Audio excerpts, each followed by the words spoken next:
Hello नमस्कार। तो कैसे हो आप सभी। स्वागत है आप सबका आपके अपने YouTube channel him study group में।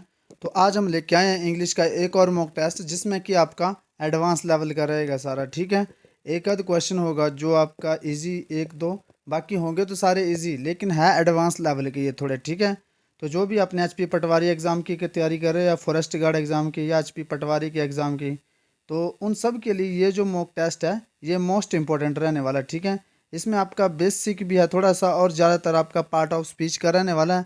तो इसमें 15 क्वेश्चन है, 15 में से आपने बताना कि 15 में से आउट ऑफ आप कितना स्कोर करते हो। ठीक है, कम से कम आपको 10 तक का स्कोर करना पड़ेगा। ठीक है, क्योंकि आपके जो आगे एग्ज़ाम आने वाले हैं उसका कंपटीशन देखते हुए उस हिसाब से मैंने क्वेश्चन डाले हैं। सिनोनिमस के क्वेश्चन इसमें, बाकी आपके जो क्वेश्चन है आपके पार्ट ऑफ स्पीच के रहेंगे। ठीक है, बाकी एरर डिटेक्शन के भी क्वेश्चन है। तो सारे कंजक्शन से लेकर सारा कुछ इसमें जो है वो आज डाला हुआ 15 क्वेश्चनों में। ठीक है, तो आपके लिए आपको पता है कि मॉक टेस्ट कंटिन्यू रोज़ आते हैं। आप इन रोज़ मॉक टेस्टों को इनको रोज़ अटेंड करिए और अपने जो इंग्लिश का स्कोर है उसको और बूस्ट करते रहिए। ठीक है, तो ज़्यादा टाइम लेते स्टार्ट करते हैं आज का फर्स्ट क्वेश्चन। तो आज का आपका फर्स्ट क्वेश्चन जो है वो है सिनोनिमस से। ठीक है, तो फ्री वॉलस, फ्री वॉलस क्या होता है ये आपको पता होना चाहिए। ठीक है, तो आपने सिनोनिमस बताना है फ्री वॉलस का कि फ्री वॉलस क्या होता है। इफेस होता है, डिस्ट्रॉय होता है, वेनिवोलेंट होता है या वर्थलेस होता है। तो वर्थलेस बेनिवोलेंट क्या होता है, वेलिवेलेंट होता है परोपकारी इंसान या सहानुभूति रखने वाला। ठीक है, परोपकारी इंसान या सहानुभूति रखने वाला। ठीक है, या सहानुभूति रखने वाला इंसान जो उसको बोलते हैं बेनिवोलेंट। डिस्ट्रॉय, डिस्ट्रॉय होता है आपका किसी चीज़ को डिस्ट्रॉय करना, विनाश। इफेस को आप इरेज से कर सकते हो कनेक्ट। ठीक है, तो इफेस क्या होता है, इसका भी यही होता है, मतलब डिस्ट्रॉय का सिनोनिमस रख लीजिए आप, मिटाना। ठीक है, तो बचा क्या, फ्री वॉलस। फ्री होता है मतलब ऐसे समझ लीजिए कि फ्री की जो चीज़ें होते हैं वो कैसी होती है, वो किसी काम की नहीं होती है। ठीक है, किसी काम की नहीं होती है। जो फ्री की चीज़ें होती है वो किसी काम की नहीं होती है। तो फ्री वॉलस को आप जो वो ऐसे समझ सकते हो। तो फ्री वॉलस, फ्री वॉलस ऐसे समझ सकते हो कि फ्री की चीज़ें वो किसी काम की नहीं है, मतलब वर्थलेस है। वर्थलेस है, किसी काम की नहीं है। तो आपकी फ्री वॉलस का जो आपका सिनोनिमस होगा वो हो जाएगा वर्थलेस। ठीक है, जिसका कोई मतलब ऐसी होगी जिसका कोई मतलब वर्थलेस हो, जिसका कोई यूज़ ना हो, तो उसको बोलते हैं हम फ्री वॉलस। ठीक है, तो फ्री वॉलस वर्थलेस हो गया ऐसा जो मतलब किसी काम का नहीं होता। मतलब फ्री वॉलस जैसे फ्री का ज्ञान जो होता है वो किसी काम का नहीं होता, वर्थलेस होता है। ठीक है, तो फ्री वॉलस का जो सिनोनिमस हो गया वो वर्थलेस हो गया। ठीक है, जिसकी कोई मतलब ऐसी कीमत ना हो, ऐसी कोई स्पेशल कीमत ना हो, वर्थलेस। चलते हैं नेक्स्ट क्वेश्चन की ओर। Synonymous of sympathy. सिंपैथी आप सबको पता है क्या होता है। तो इफेस होगा, डिस्ट्रॉय, बेनिवोलेंट या वर्थलेस। सेम आ गया। तो आपको पता है सिंपैथी क्या होता है। सिंपैथी होता है किसी से सहानुभूति रखना। क्या, सहानुभूति रखना, उसको बोलते हैं हम सिंपैथी। बाकी का मीनिंग आपको मैंने बता दिया, तो इसका जो राइट आंसर हो जाएगा बेनिवोलेंट। ये भी क्या होता है, किसी से सहानुभूति रखना, इसको भी यही बोलते हैं। ठीक है, सहानुभूति रखना, बेनिवोलेंट को। चलते हैं नेक्स्ट क्वेश्चन की ओर। आपने अपना स्कोर बताना कि 15 में से आपने ठीक कितने ठीक करते हो। तो नेक्स्ट क्वेश्चन आपका सिनोनिमस ऑफ रिसेंटमेंट। तो रिसेंटमेंट का सिनोनिमस क्या होगा आपने वो बताना है। एग्री होगा, मिनिएचर होगा, ओड होगा या एंगर होगा। एग्री होता है सहमत होना किसी चीज़ से। मिनिएचर, मिनी, ये मिनी जो आपका रूट वर्ड है इसका मतलब क्या होता है, छोटा। मिनी एक रूट वर्ड है जिसका मतलब होता है छोटा। ऑड, ऑड होता है आपका मतलब ऑड, जैसे विषम और इवन और ऑड वैसे समझ लीजिए आप। ऑड मतलब और चीज़ें जैसे वियर्ड होता है वो इसका वियर्ड इसका सिनोनिमस हो जाएगा। एग्री होता है सहमत होना। तो रिसेंटमेंट ये क्या होता है, एंगर होता है। ठीक है, एंगर से एंगर समझ सकते हो रिसेंटमेंट को, एंगर मतलब गुस्सा। तो इसका जो सिनोनिमस हो जाएगा वो एंगर हो जाएगा। चलते हैं नेक्स्ट क्वेश्चन की ओर। नेक्स्ट क्वेश्चन आपका एरर डिटेक्शन से है। ठीक है, तो आपने इसमें एरर बताना है कि किस पार्ट में एरर है। लिखा है कि don't go anywhere, don't go anywhere until I don't return. ठीक है, डोंट गो ऐसे है ये स्ट्रक्चर। अगर वहाँ समझने में दिक्कत आ रही तो मैं लिख देता हूँ don't go anywhere until I do not return. ये आपका स्ट्रक्चर है। तो अब आपने इसमें ये एरर बतानी है। ठीक है, यहाँ बोला कि don't go anywhere until I don't return, until I don't return. ठीक है, until I don't return। तो आपने इसमें एरर बताने कि एरर किस पार्ट में है, तो ये फर्स्ट में, सेकंड में, थर्ड में या फोर्थ में, डी में। तो आपको एक बात बता दें कि जब भी स्ट्रक्चर में आपका अनटिल, ठीक है, एक तो आ गया अनटिल, सेकंड आ गया अनलेस, ये दो चीज़ें आ जाएं, ये दोनों अपने आप में क्या होते हैं, यहाँ पे थोड़ा सा एक्सप्लेन कर देता हूँ मैं। अनटिल आ जाए, अनलेस आ जाए, ये दोनों अपनी चीज़ में नेगेटिव मतलब देती है, ठीक है, नेगेटिव मतलब देती है, ठीक है।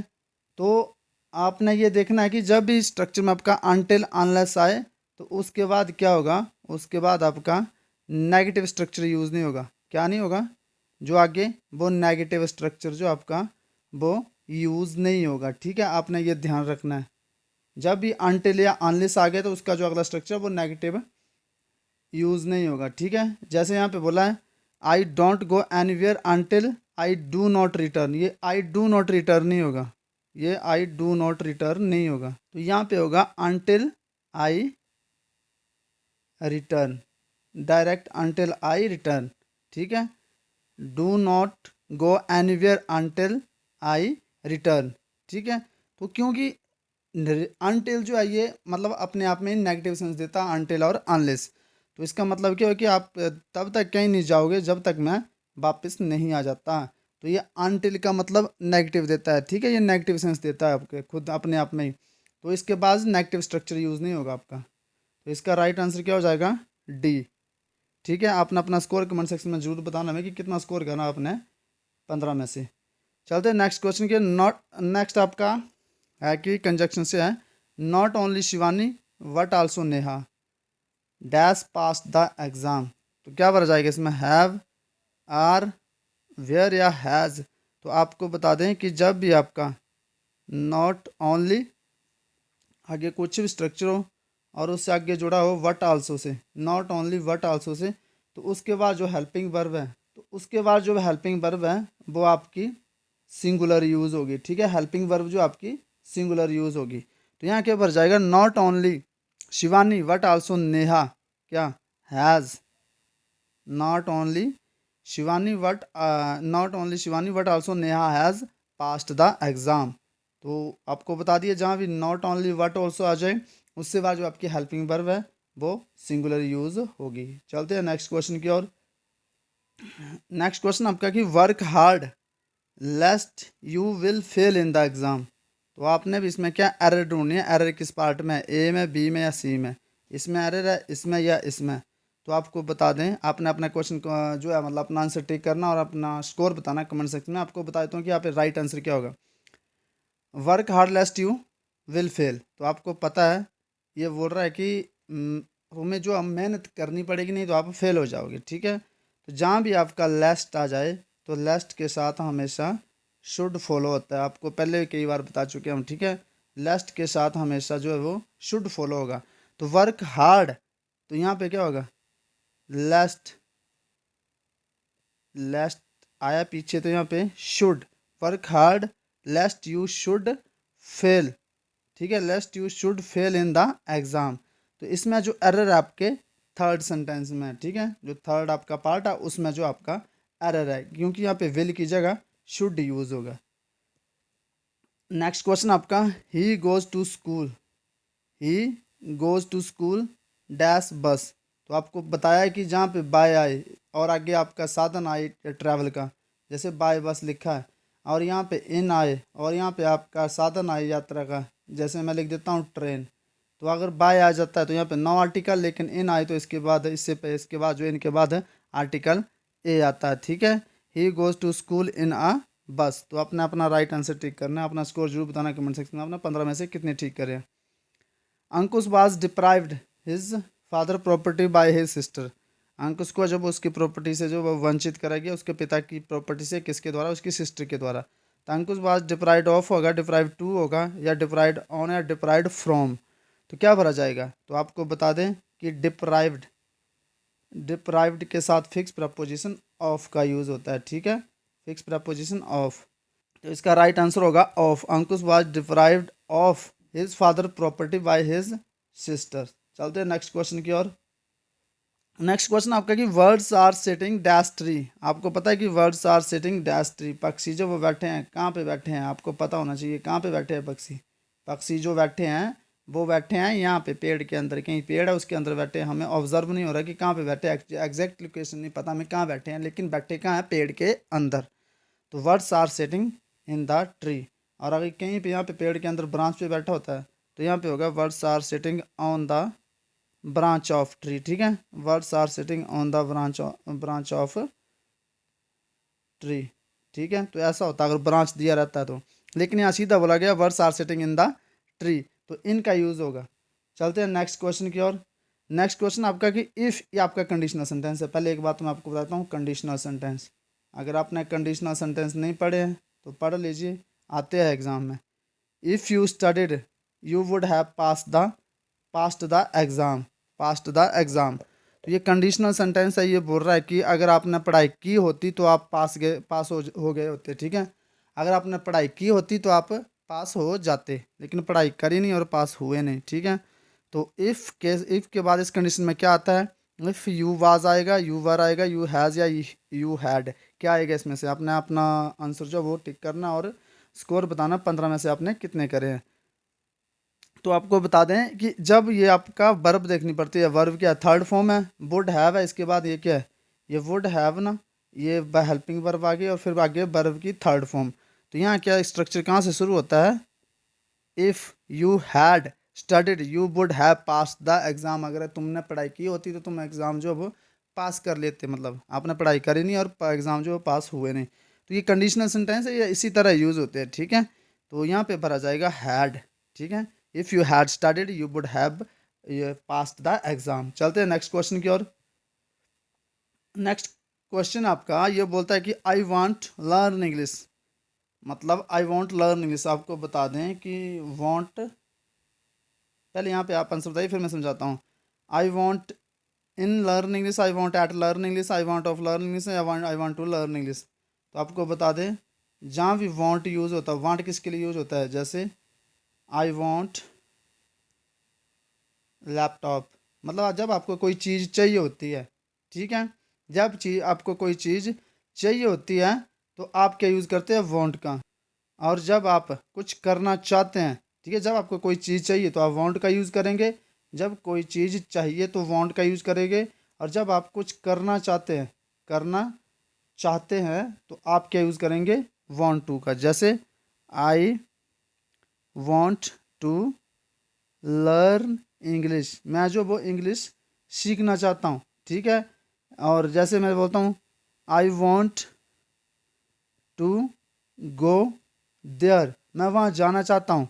ठीक है, I want to help you, मैं आपकी मदद करना चाहता हूँ। नेक्स्ट बोलता हूँ I want I want I want mobile phone, मुझे मोबाइल फ़ोन चाहिए। यहाँ सिंपल बात हो रही है कि मुझे मोबाइल फ़ोन चाहिए, यहाँ चाहिए मुझे मोबाइल फ़ोन चाहिए, और यहाँ आप कुछ करना चाहते हो, यहाँ आपको चाहिए कुछ और यहाँ करना चाहते हो। ठीक है, तो ये डिफरेंस है बिटवीन वांट और वांट टू में। यहाँ बोल रहा I want to go there, मुझे मतलब मैं वहाँ जाना चाहता हूँ। आप कुछ करना चाहते हो मतलब वहाँ जाना चाहते हो। I want to help you, मैं आपकी हेल्प जो वो करना चाहता हूँ। जब आप कुछ करना चाहते हो तो वांट का यूज। ठीक है, जब आप कुछ करना चाहते हो तो वांट टू का यूज़, और जब आपको कुछ चीज़ चाहिए तो वांट का यूज़। ठीक है, यहाँ पे मैं एक बार फिर एक्सप्लेन कर देता हूँ। जब आप कुछ करना चाहते हो, ठीक है, तो वांट टू का, और जब आप कुछ चाहते हो, ठीक है, सिंपल चाहना, जब आप कुछ चाहते हो तो वांट का। एग्जाम्पल आपको दे दिए, जैसे I want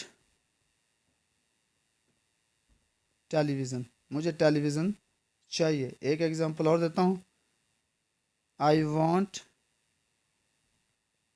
to go Delhi, मैं दिल्ली जाना चाहता हूँ।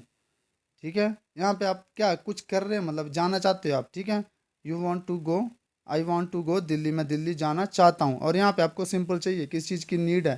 ठीक है, और जब कुछ करना चाहते हो तो वांट टू। तो यहाँ पे सिंपल सा क्या भरा जाएगा, I want to learn English, मैं जो वो इंग्लिश सीखना चाहता हूँ। ठीक है, तो ये कुछ कंसेप्ट थे जो आपको पता होना चाहिए, जनरली वर्बली भी। तो चलते हैं नेक्स्ट क्वेश्चन की ओर। मैंने बोला कि ही गोज़ टू, तो ये क्या, ये है कि he goes to dash college to meet his friend. वह कॉलेज गया क्यों, अपने दोस्तों से मिलने। तो ये कंसेप्ट है का, जिसको पढ़ा है उसने बता देना आंसर। और यहाँ नो आर्टिकल क्या भरा जाएगा। तो आपको बताया जो चीज़ जिस चीज़ के पर्पज़ से बनी है आप उसी पर्पज़ से वहाँ जा रहे हो तो नो आर्टिकल, ठीक है। लेकिन अगर उस चीज़ को छोड़कर आप किसी और पर्पज़ से वहाँ जा रहे हो तो आर्टिकल द का यूज़ करते हैं, ठीक है। तो he goes to the college क्यों, टू मीट हिज फ्रेंड। और यहाँ डायरेक्टली होता, जैसे ऐसे होता, he goes to, he goes to college, ठीक है। तो आप क्या करते, तो आप नो आर्टिकल यूज़ करते क्योंकि वह कॉलेज जा रहा है, कॉलेज पढ़ने के लिए, वरना तो वो उसी पर्पज़ से जा रहा है, तो आप नो आर्टिकल। लेकिन यहाँ बोल रहा है he goes to school, sorry he goes to college to meet his friend, मतलब वो कॉलेज जा रहा है किसी और पर्पज़ से, तो आप आर्टिकल द का यूज़ करेंगे। चलते हैं नेक्स्ट क्वेश्चन की ओर। नेक्स्ट क्वेश्चन आपका कि will you land me dash money. तो आपको एक बात बता दें, क्या भरा जाएगा यहाँ पे, एनी भरा जाएगा, मोस्ट भरा जाएगा, या मोर भरा जाएगा, या सम भरा जाएगा। तो यहाँ पे जो है वो भरा जाएगा सम। क्यों भरा जाएगा, क्योंकि आपको पता है कि नेगेटिव सेंस में हम एनी का यूज़ करते हैं, लेकिन यहाँ पे नेगेटिव होने के बावजूद भी हमने सम का यूज़ करा। क्यों, ये स्ट्रक्चर पे डिपेंड करता है, ठीक है। क्योंकि सम हमेशा पॉजिटिव सेंस में यूज होता है और एनी नेगेटिव सेंस में। और दूसरा मनी आपका अनकाउंटेबल नाउन है, तो सम अनकाउंटेबल नाउन के साथ भी यूज होता है, और एनी वो नहीं होता। तो अब दूसरी बात यह है कि मतलब आपको ये पता है मेन कंसेप्ट क्या है कि एनी जो है आपका नेगेटिव सेंस में यूज़ होता है और सम जो है वो पॉजिटिव सेंस में। लेकिन यहाँ पे क्या है, सम यूज़ करा है, क्यों करा है, क्योंकि स्ट्रक्चर देखना पड़ता है हमें। अगर स्ट्रक्चर आपका इंटैरोगेटिव में है, ठीक है, स्ट्रक्चर आपका इंटैरोगेटिव प्रश्नवाचक में है, तो आप सम का यूज़ करेंगे, ठीक है। Will you not lend me some money. और अगर सीधा होता, सीधा डायरेक्टली नेगेटिव में होता, तो आप एनी का यूज़ करते हैं, ठीक है। तो यहाँ पे भरा जाएगा सम भरा जाएगा। तो आपने अपना जो स्कोर है वो कमेंट सेक्शन में जरूर बताना होने कि आपने 15 में से आउट ऑफ 15 में से कितने करें। 10 तक तो होने चाहिए, फिर भी आपके पढ़ रहे हो आप रेगुलर।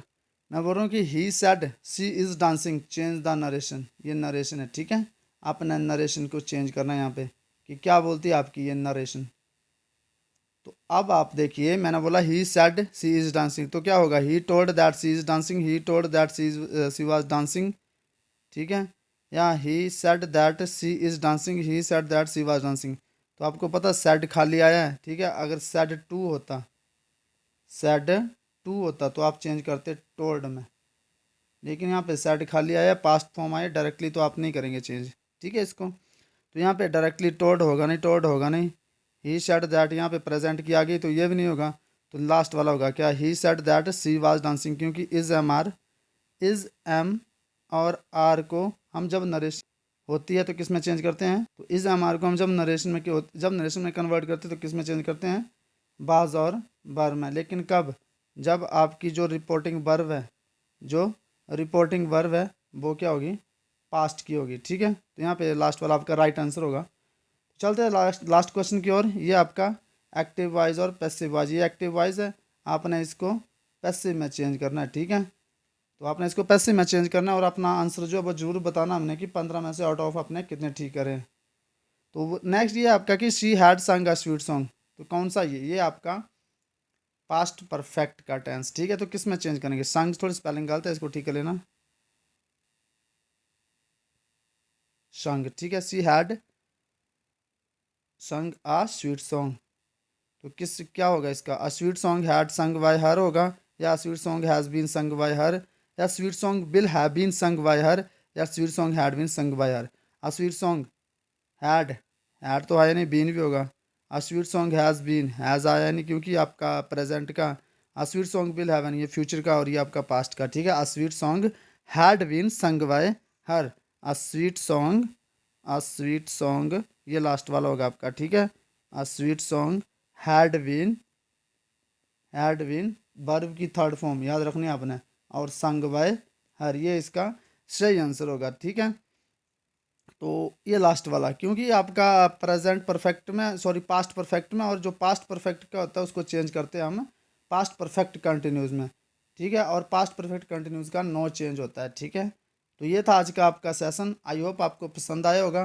तो आपने वीडियो को ज़्यादा से ज़्यादा शेयर करना, चैनल को सब्सक्राइब करना, और अपना स्कोर जरूर बताना कमेंट सेक्शन में कि 15 में से आपने कितने सही करे, ठीक है। तो मिलते हैं नेक्स्ट वीडियो में, तब तक के लिए जय हिंद जय भारत।